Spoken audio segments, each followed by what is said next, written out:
If you're trying to restrict your Facebook page from certain countries but can't find the setting, don't worry. In today's video, I'll show you exactly how to block countries on your Facebook page so you can control who sees your content.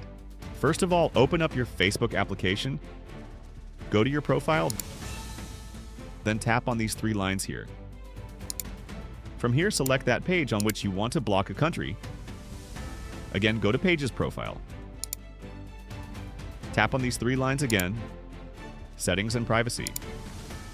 Go to Settings.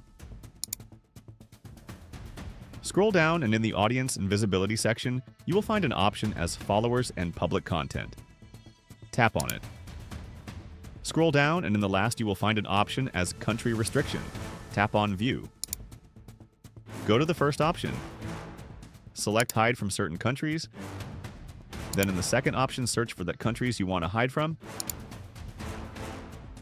and your page will block that countries.